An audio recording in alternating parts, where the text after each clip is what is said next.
Okay, thank you very much for the introduction, and good afternoon everyone, and welcome to my talk. Of course, the fit of this topic is not perfect to this session, but let's say this is due to... I would prefer to speak like this because I have some voice problems, unfortunately, so you will not hear me. Okay, so yeah, but let's say this is due to the program issues. Anyway, I will assume that you find the topic appealing and interesting. So, as you have probably noticed, I have changed the title of the talk slightly because I was allocated unexpectedly about 30 minutes for the contributed talk, which is just great. And I decided to cover this exciting topic in more details. I mean, the mystery of the Dirac point gap, not only the defect issue, but also just in a more broad sense. Okay, for those of you that are not very familiar with the topic, a brief introduction. Manganese bismuth telluride is the first intrinsic magnetic topological insulator. It's layered van der Waals material made of this septupole layer block, with manganese layer occupying the central layer of the block, and the neighboring blocks are connected by the van der Waals gaps. The magnetic structure is as follows. It's an interlayer antiferromagnetic ordering, in which the ferromagnetic manganese planes are coupled antiferromagnetically along the z-axis, and the out-of-plane magnetization takes place. Because of the combination of these crystal and magnetic structures, the material meets the combined S-symmetry, which is the combination of the T1/2 translations, fractional translation, which connects neighboring manganese atoms from the adjacent manganese planes, and this is the time reversal symmetry operator. And this combined symmetry gives rise to the Z2 topological classification of antiferromagnetic insulators. And actually, if you perform the DFT calculation for this material, you will see that it is an insulator with an inverted bulk band gap due to spin-orbit coupling, and the Z2 topological invariant is non-trivial. So this is antiferromagnetic topological insulator, and this was confirmed experimentally in many publications. So actually wrong sequence of the slides. So it caused a lot of excitement, and actually quite soon after the discovery of the MBT, a huge family of materials was discovered, like this MBT, BT, MST, ST, natural superlattices. People were alloying this with antimony. There was this 225 stoichiometry and selenite version, and actually the properties are remarkable. For example, in 3 dimensions, they are not only antiferromagnetic TIs, they can also exhibit high-order topologies with hinge physics, for example, this Möbius insulator state or ferromagnetic axions. They can also be topological crystalline insulators, or Weil semimetals, or even harbor this Fouquet Bloch state. In 2 dimensions, and this was confirmed experimentally, they are either antiferromagnetic axion insulators or intrinsic quantum anomalous hole, or ferromagnetic Chern insulator under, let's say, of course, ferromagnetic under external field, but without Landau levels. And if you employ a little bit of engineering, like twisting of the thin flakes, or doping, or heterostructuring, you can think about flat bands with high Chern number, high-order topological superconductivity, Majorana fermions, skyrmions, etc., etc. And last but not least, I would like to emphasize the capability of this family of materials of hosting a number of different Hall effects. Quite a few of them have already been confirmed or claimed to be confirmed in experiment. For example, this novel layer Hall effect. So actually, there are 2 more talks on MBT in this conference on Thursday. So I think they worth attending. I hope you will inspire yourself. So directly to this topic of my talk. Of course, to confirm that this material is topological, you have to perform surface electronic structure measurements with SARPES, and this is what we report in our Nature paper 2019. You have this Dirac cone, which is gapped, as you can judge by the EDC, energy distribution curve representation of this photoemission data. This is below Néel temperature, which is 25 K. And this is in agreement with theory. So everything looked quite okay, except of maybe the quite weak sensitivity of the topological surface state gap to temperature. But since many groups entered the business kind of instantly, there was a second wave of RPS studies, now made largely with laser radiation, and they, as reported here, consistently claimed the vanishing or absent Dirac point gap in MBT with much higher quality of the photo emission data. And this came because, came completely unexpected because it contradicts the theory, contradicts the initial experimental report. So nobody was understanding anything. This more fresh, let's say, RPS study provides maybe more a complete picture of what is going on, but doesn't explain actually. But what is going on is here, for example, you have a statistics of 15 MBT samples grown by different groups. For example, this with triangle is one group, without triangle is a different group. And summarizing the results of all of the experimental evidence, we can claim that there is a sample-dependent situation in which the Dirac point gap seems to acquire an arbitrary value of about between a few and several tens of millielectron volts. So what was going on there? Of course, people came with a number of explanations of the phenomena. For example, in this first STM study of MBT, they did not actually find the Dirac point gap whatsoever, and therefore they suggested that maybe there is a magnetic dead layer on the surface of this material.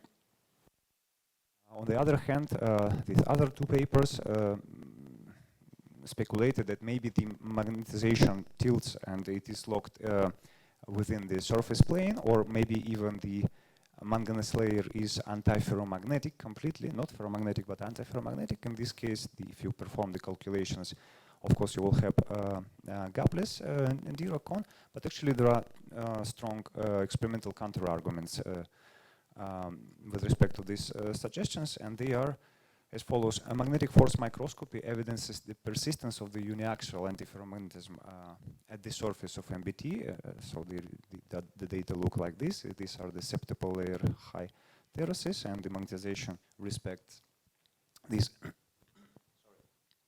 A-type antiferromagnetic order. And on top of that, the XMCD measurements reveal the out-of-plane easy axis, so nothing weird change happens at the surface from the point of view of magnetism. So what about possible structural changes near the surface? Well, if you do a theoretical exercise of expanding the first van der Waals gap from the surface up to a huge value of about 15%, you will see that the gap vanishes. But nobody observed this in STM because it's quite straightforward. Everybody measures like 13.6, 13.7 angstroms, which is something in a good agreement with thickness of a septuple layer with measured with X-ray diffraction. And if this was the case, you would measure something like 15 angstroms, but to the best of my knowledge, nobody did that. So this is not the case apparently. And actually the interesting result was reported in this publication where they experimentally observed a collapse of the MBT surface in the thin flakes. Of course, this might cause severe changes of the electronic structure and closing of the Dirac point gap at least. But actually it was only observed in the thin flakes exfoliated in the argon atmosphere and transferred in the argon atmosphere, and never the surface of the bulk single crystal. And I would like to emphasize that to the best of my knowledge, all micro laser RPS measurements were performed for single crystals in the ultra high vacuum. So this apparently not the case either. And finally, if you continue theoretizing of what may it be, you can imagine that, okay, maybe there are some near surface electric fields. For example, it is known that during RPS you may have effects like photostimulated absorption and ionization, which was previously reported for non-magnetic topological insulators, and those could potentially create some uncompensated charge at the surface, and this is the effect of it. The Dirac point gap disappears, and of course there is a shift. I don't have much of a counter-argument against this, but at least there is no proof. No disproof either, but at least Dirac point, okay, Dirac cone does not, it doesn't seem that it shifts that much during the RPS experiment. So just to summarize this discussion, as you remember, the laser RPS provides very well resolved dispersion lines of MBT, which means that the surface quality is reasonably good. And this is in agreement with STM. Therefore, the surface sublayer structure would be the same or largely the same as that in bulk. And therefore, since this is the van der Waals layered material, nothing is expected to happen with the surface magnetism. And this is actually confirmed by magnetic force microscopy. Thus, the Dirac point gap does not seem to, Dirac point gap issue or mystery does not seem to come from a radical change of the magnetism at the surface or some severe surface degradation not observed in the single crystals in vacuum. Actually, the only one experimentally confirmed and abundant imperfection of MBT is manganese bismuth intermixing, which could look like this. You take a certain fraction of manganese atoms from its layer and you substitute them by bismuth, and this half of this fraction of manganese goes here in the bismuth layer and the other half here. So manganese bismuth intermixing.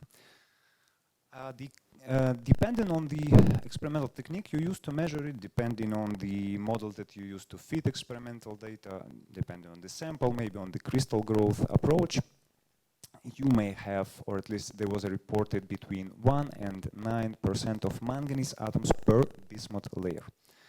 And this is how they look like in the STM at relatively large scale. They look like they are many, but actually they are just 5%, maybe because they are triangles, they look like something more than 5. And this is how it looks like in a DFT simulation. And this is the only one firmly established and abundant structural imperfection of MBT. So the magnetic implications of this manganese bismuth intermixing were discussed recently. Of course, neutron diffraction would be the perfect tool to establish what is going on there, but fortunately or unfortunately, there seems to be not enough of this intermixing to let's say, make a solid conclusion based on neutrons. Apparently, there are no such data. In contrast to what happens with manganese antimony telluride, because their intermixing is much more pronounced and they have this well-established conclusion about the behavior. But anyway, they were indirect means to conclude what is going on there. For example, these high temperature, high magnetic field magnetization measurements, which provided us with the surprising result that the magnetic saturation of MBT takes place at a huge field of 50 Tesla.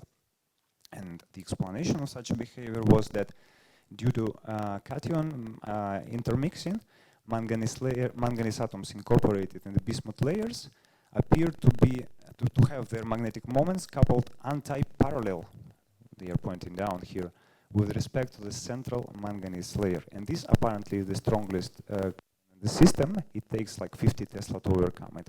So we asked ourselves whether these imperfections can have some effect on the Dirac point gap. So we performed this relatively simple illustrative, I would say, calculation. We have actually started with an analysis of the topological surface state charge distribution in the real space, and we have noticed that, of course, this is the distribution for the ideal material superimposed on the structure of with the intermixing. But anyway, you see that here in the manganese layer you have a lot of magnetization, but just a little of density of TSS, topological surface state, which actually mostly located here near the bismuth layer and especially here.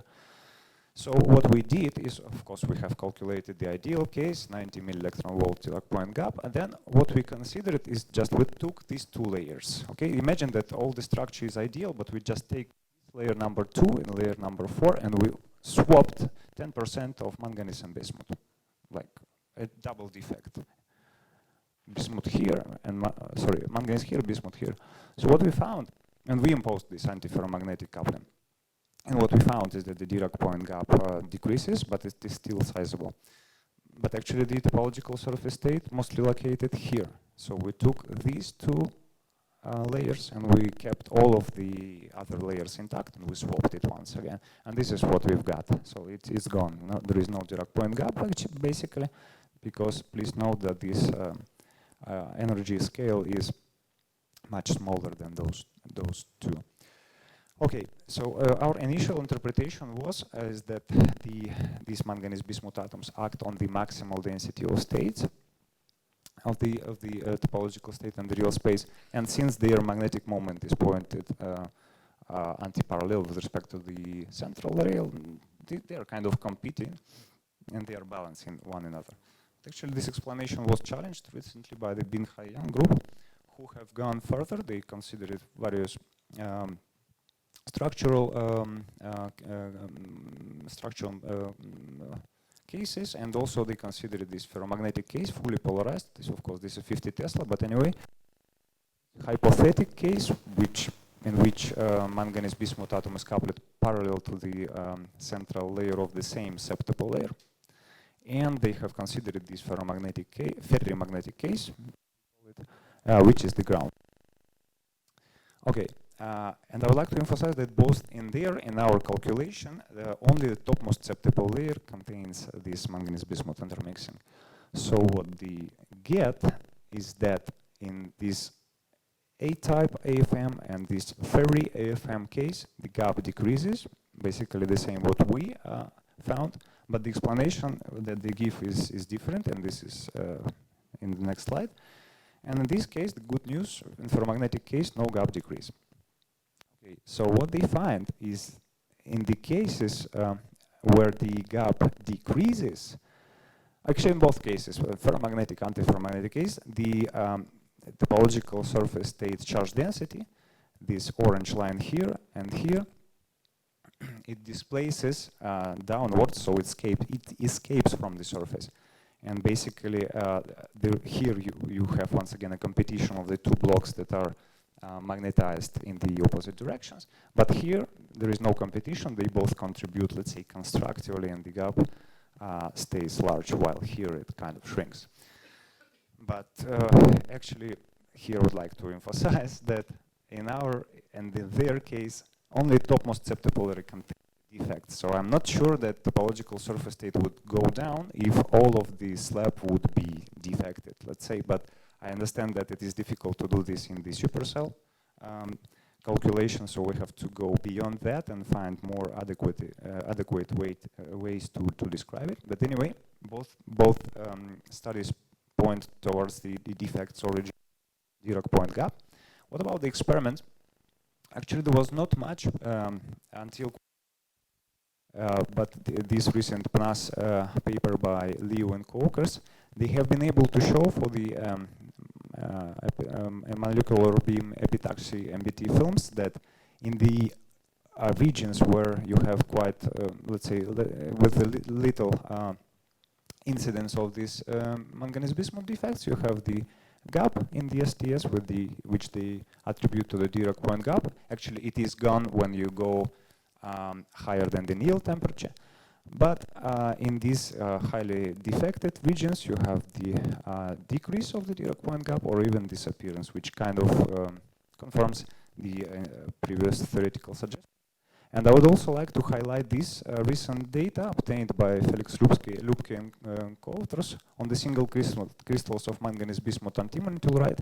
There you have much more pronounced intermixing because antimony and manganese, they have closer ionic radii, so there is a lot of intermixing. Okay, much more than in the pure MBT case. And they have this Dirac point gap fluctuation across the surface, nicely visualized here. So the average size is about 30 millielectron volts, which you can probably resolve in the laser RPS. And the largest value is about 60, a few places actually, and and then it goes down basically to 0. This is kind of what I would expect based on this data as well for MBT, but not so pronounced. And actually, it's kind of funny because 7 years later, with these next generation topological insulators, intrinsic topological insulators, magnetic, so we have arrived to the same result that was published by Siamos Davis group back in 2015. You remember, maybe, they published basically this image for chromium-doped bismuth antimony telluride. With this, I don't want to say that MBT and derivatives are useless, but of course we have to address this severe problem of manganese bismuth intermixing. So with this, I'm coming to the end of my talk. I'd like to thank my collaborators, both theoreticians and experimentalists. And yeah, these are the take-home messages. The gapless Dirac in MBT is likely to, due to intermixing between manganese and bismuth, and suppressing this intermixing could likely resolve this Dirac point gap issue and enhance the quantum anomalous Hall effect observation in MBT, which is currently about 1.4 kelvins, as well as increase the temperature of the quantum Hall effect without Landau levels, which is currently about 20, 30 kelvins, depending on the group and publication. And yeah, I'd like to thank you for your kind attention.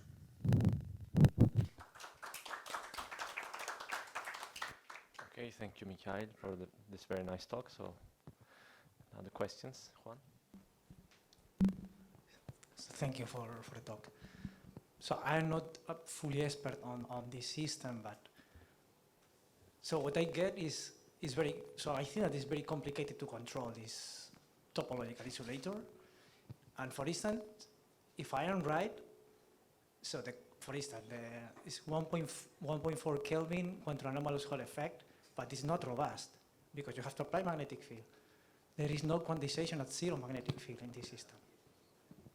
There is, but probably 1.4 is the highest.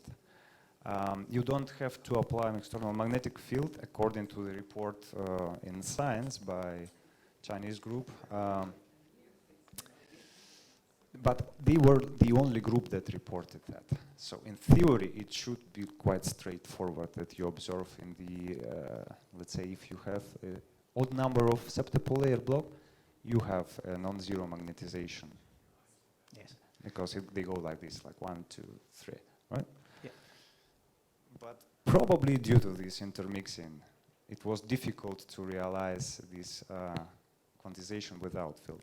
Yeah. With magnetic field, there is a number of experiments, like I don't know, maybe there are 10 or more experiments that confirm this, precisely this quantum Hall effect under field, but without Landau levels, which is due to topology of the material.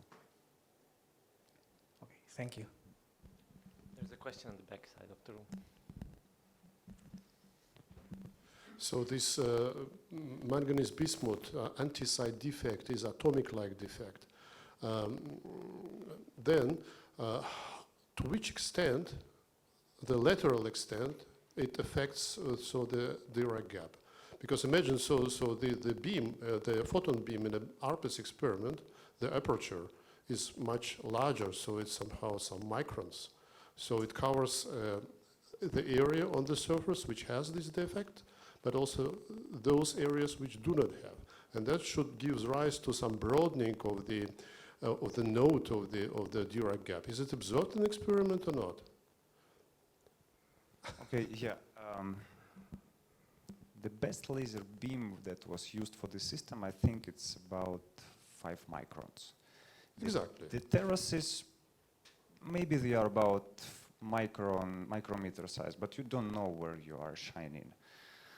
From the STM point of view, of course, you cannot cover that large area like systematically and count how the concentration fluctuates like from here to there, because they're like, I don't know, 1 micron apart. Our collaborators from Madrid, from Rodolfo Miranda group, they estimated that in the samples that they measured, the concentration was changing, as far as I remember, between 3.5 to like 5.2, and these are the second layer defects because the deeper defects are not very well resolved. Like there is another bismuth layer, but it is not seen. So, but I have just shown this, and unfortunately, there is no scale here. We can check it later on. This is STM data, I don't know, 30 per 30 nanometers or less. So this is how it fluctuates according to colleagues. And yeah, I hope this may answer your question. Thanks. Okay, any other question? Okay, that's not the case. So let's thank Mikhail again.